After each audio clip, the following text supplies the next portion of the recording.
तरीके से अपनी रणनीति के जरिए एक एक करके पाकिस्तान को नेस्ता नाबूद कर रही है। और कराची बंदरगाह पर एक बड़ा हमला हुआ। देखिए, मैंने पहले कहा था, अरब सागर से नौसेना ने पूरा अपना जो एक्शन है वो शुरू कर दिया है। कराची बंदरगाह पर भारी तबाही हुई है।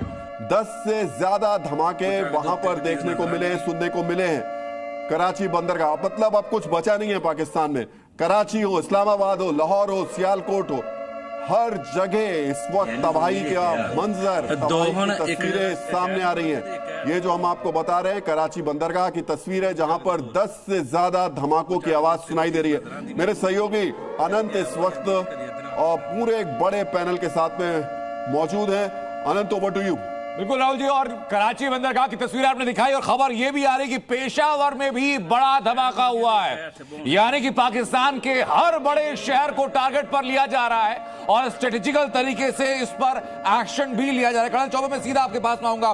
पेशावर हो, कराची हो, लाहौर हो, सियालकोट हो, इस्लामाबाद हो, ये हर बड़े शहर को टारगेट पर लिया जा रहा है। इसकी मिलिट्री इंपॉर्टेंस जरा बताइए और तस्वीर लगातार हम दिखा रहे हैं। जैसे आपने बताया कि सब बड़े शहरों को टारगेट में लिया गया है जी, तो इनकी इंपॉर्टेंस इस प्रकार से है। पाकिस्तान की 4 कोर जो है जी, वो लाहौर में स्थित है।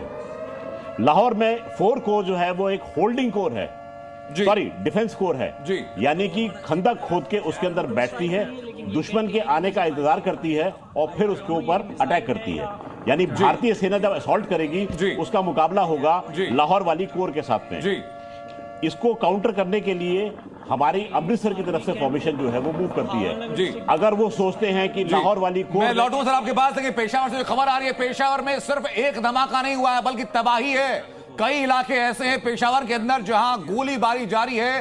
पेशावर के कई इलाकों में इस वक्त आग लग चुकी है। यानी सेना में भगदड़ है, हर बड़े शहर को टारगेट किया जा रहा है। भारत की तरफ से आर्मी हो, एयरफोर्स हो, नेवी हो, हर कोई फुल ऑन एक्शन में है। यानी पाकिस्तान की तरफ से जो लगभग 56 ड्रोन और मिसाइल दागी गई, उसका रिटेलिएशन, उसका जवाब भारत की तरफ से दिया जा रहा है। लाहौर की खबर आपको बताई, कराची बंदरगाह की खबर आपको बताई और पिछले 5 मिनट के अंदर अंदर ये तीसरी बड़ी अपडेट, तीसरे बड़े शहर से पाकिस्तान के पेशावर से, जहां कई इलाकों में आग लगी है। और इस वक्त जो मेरे पास अपडेट आ रही है, पेशावर में कई लोग घायल हुए हैं, अभी भी वहां पर गोलीबारी जारी है। जी दुबे सर। जी, पेशावर में इस समय पाकिस्तान की 11 कोर जो है वो लोकेटेड है।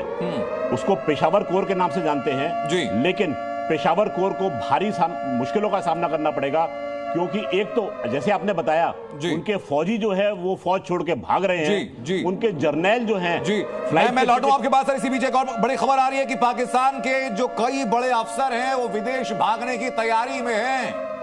आसिम मुनीर के परिवार के बारे में पहले ही जी न्यूज ने वो खबर दी थी कि इनपुट ये कि आसिम मुनीर अपने परिवार को और बाकी जो बड़े सैन्य ऑफिसर हैं अपने परिवार को रिलोकेट कर चुके हैं। तस्वीर जरा देखिए, ये जो तस्वीर है ये पाकिस्तानी एयर स्पेस की। और एक बात बिल्कुल सही है, पहला तो ये कि किसी भी जो सिविलियन एयरक्राफ्ट है उसको उड़ान भरने की इजाजत नहीं है, उसके लिए एयर स्पेस बंद है। उसके बावजूद इस्लामाबाद से फ्लाइट टेक ऑफ कर चुकी है। तो संभवतः एक बड़ा आर्मी मूवमेंट और बड़ा आर्मी जो आर्मी के ऑफिसर हैं या तो वो भाग रहे हैं या उनके परिवार भाग रहे हैं, क्योंकि ये इकलौती फ्लाइट है जो इस वक्त वहां पर इस्लामाबाद के आसपास के एयर स्पेस में जो फ्लाइट नजर आ रही है। कुछ बातों जी मैं जानना चाहूंगा आपसे कि आपका एक्सपीरियंस क्या कहता है। जिस एयर स्पेस में कोई सिविलियन फ्लाइट उड़ने की अनुमति नहीं है, वहां पर इकलौती फ्लाइट दिखाई पड़ती है। तय बात है कि ये फ्लाइट कोई साधारण फ्लाइट नहीं है और इसके लिए कुछ, जैसा कि आप बता रहे हैं, संकेत है, ये कोई लड़ाकू विमान भी नहीं दिख रहा है। ये एक